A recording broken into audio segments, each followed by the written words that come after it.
Morning guys, અમારા બ્લોગમાં તમારું સ્વાગત છે। હું છું લતા પ્રજાપતિ। તો આજનો બ્લોગ આપણે 11:30 વાગે ચાલુ કરીએ છીએ અને કપડાં સુકવવાના બાકી છે। જોઈ લો તમે, અહીંયા સૂકવ્યા હતા પણ હમણાં બ્લોગમાં આપણે આડા આવતા હતા એટલા માટે આપણે સાઈડમાં કરી દીધા। તો ગાઈઝ, સાસુમાનો આવ્યો છે ઓર્ડર શું આવ્યો છે એ તમને પછી જણાવીશું, તો બ્લોગમાં બનાવી રહેજો।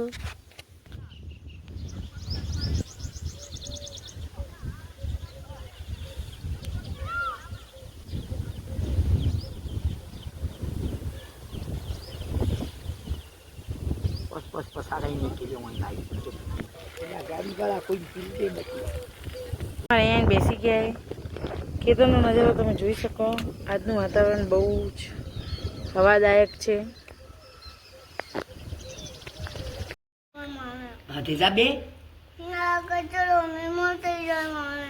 કચરાવાળી સીવ થઈ જાય હે ને? તો દીકુ, શું ખાઓ છો તમે? એમ કે good morning KG. Good morning. શું ખાઓ છો? સેવ। તો ગાઈસ, કપડાં હૂકવી દીધા હે। રાજભાઈ જો, રાજભાઈ અમારા અહીંયા આવી ગયા મમ્મી જોડે। તો ચલો હવે આપણે રસોઈ કરવાનો ટાઈમ થઈ ગયો તો જઈએ। ચલો રાજ, અહીંયા બાવો આવશે। તો ગાઈસ, આપણે ડુંગળીનું શાક બનાવવાનું છે, તો ચલો કાપી દઈએ।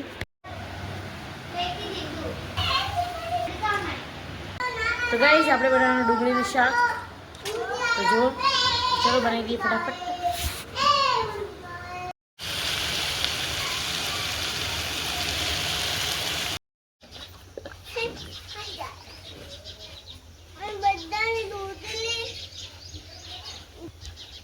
કે હાય ગાઈસ, આપણે ગાયને રોટલી આપવા આવ્યા હતા, રોટલી આપી દીધી। હવે આપણે જમવાનો સમય થઈ ગયો છે, તો હવે જમી લેશું। રાજભાઈને હું બહાર ફરીએ, કેમ કે ને ઘરમાં બહુ જ ગરમી લાગે, કેમ કે લાઇટ નથી એના માટે। તો ચલો, અહીંયા જો તમને બતાવવાનું હતું કે આ સાર અમે હે ને વરસાદમાં અમારે કામ આવે એના માટે અહીંયા રાખીએ, અને ગાય બધી આરામ ઉપર। બહારનું વાતાવરણ તમે જુઓ કેટલું મસ્ત છે। રાજભાઈ જુઓ, અમારા વાતાવરણ જોડે જોડે તમને રાજભાઈ જોવા મળે તો બહુ જ મજા આવતી હશે ને। જો તો હવે ઠેસર કાઢ્યું છે, શેનું છે ચલો બતાવીએ। તો ગાઈસ જો, આ ઠેસર મગફળીનું છે। તો ભાઈ ઉનાળામાં કોઈક મગફળી પણ વાવી હશે એના માટે રેડી કર્યું છે।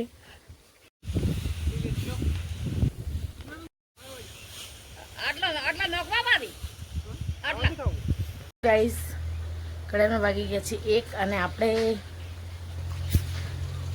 વાસણ ઘસવા માટે રેડી થવાના છીએ। થોડી જ વાર માટે ભરાઈ જશે એટલે આપણે વાસણ ઘસવાના છે। તો આજ તો યાર સાચું કંટાળો આવે છે। 1:30 વાગવા આવ્યો, 1 વાગે ઉપર 1:15 એવી થઈ હશે। તો ગાઈસ, આજે અહીંયા પૂળા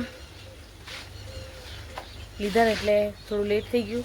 અને હજી તમને બતાવું કે જુઓ, અહીંયા જુઓ, અહીંયા પણ સાર પડી છે જે અહીંયા ગોઠવવાની છે, એની બાજુમાં જ દેખાય। પછી ઠેસર તો આપણું જેમ હતું એમને ઊભું હોય। પવન કેટલો મસ્ત ને જુઓ તમે, અને આગળ જશો એટલે આ પણ જુઓ, આ જુઓ સારનું એકદમ પેક થઈ ગયું હોય તબેલો। આ નાનો તબેલો છે જે આખું પેક કરી દીધું હોય। પ્લસ હવે જઈ રહ્યા છીએ આપણે ખેતર તરફ। તો ખેતરમાં પણ આટલી સાર ખડકી નાખી છે। હવે આટલી રહી ગઈ છે, આટલી અને એક બાજુ ઓલી, એટલી ને એટલી ઓલી બાજુ પડી। તો એટલી સાર હવે બાકી છે, તો એ પણ ખડકાઈ જશે।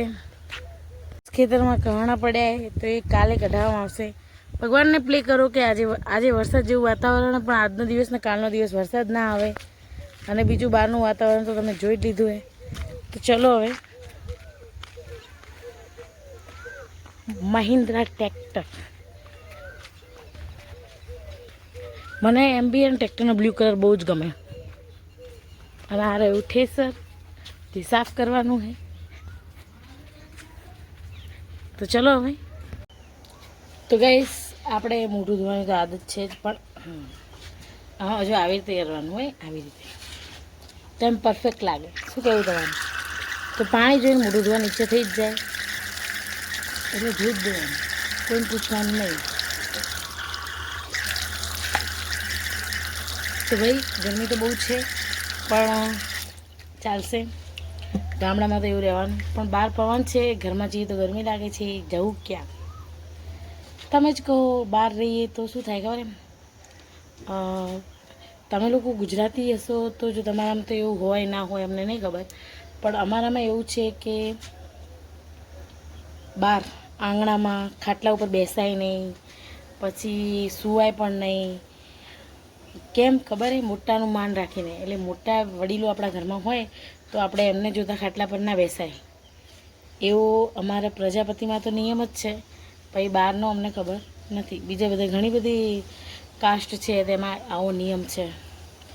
તો કોના કાસ્ટમાં આવો નિયમ છે અમને કોમેન્ટ કરજો. અને વાસણ ઘસાઈ ગયા જુઓ તમે. તો હવે ચલો વાસણ ઘસાયા અને મારા ફેસ પર કેટલી સ્માઇલ આવી ગઈ. આવી જ જાય, કેમ કે વાસણ મને એટલો જોર આવે કે અતિશય જોર આવે. પણ ઘસાઈ ગયા છે એટલે હવે જોર નથી આવતો. ચલો હવે સુઈ જઈએ. બપોર પછી મળીએ. બાય. તો ગાઈસ ઘડીમાં વાગી ગયા છે 3 અને આપણે બપોરની ચા મૂકી દીધી છે.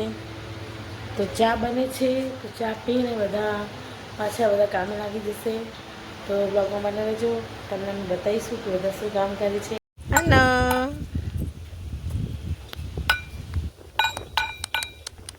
Ton ton ton ton ton ton ton.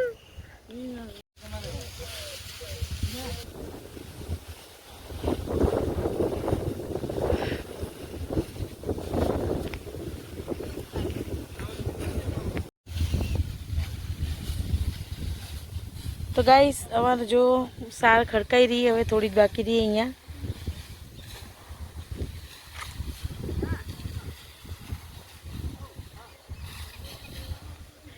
હવે ખાલી ઓનલી ફોર કહણા પડ્યા, બાકી બીજું બધું કમ્પ્લીટ થઈ ગયું.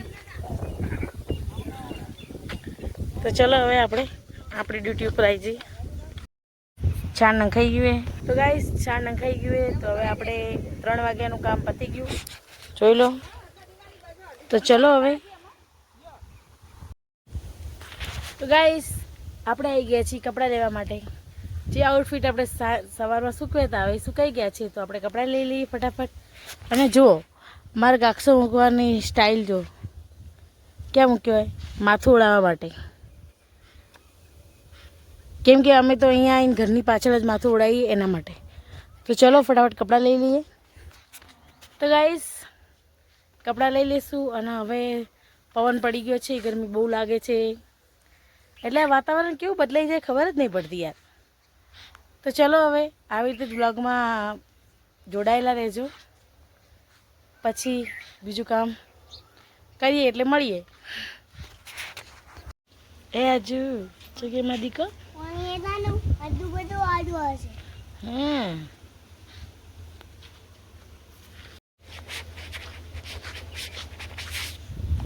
વાવ. તમારા આંગળું જુઓ, પવન કેવો હતો કે કેવો કચરો થયો જુઓ, ખાલી થયો ને. તો ગાઈસ હવે આપણે સમય થઈ ગયો છે ગાય ભેંસો ધોવાનો, તો ધોઈ નાખીએ. તો આજનો બ્લોગ અમે અહીંયા જ પૂરો કરીએ છીએ. અમારો વિડીયો તમને ગમે તો લાઈક, શેર અને સબસ્ક્રાઈબ કરજો. બાય.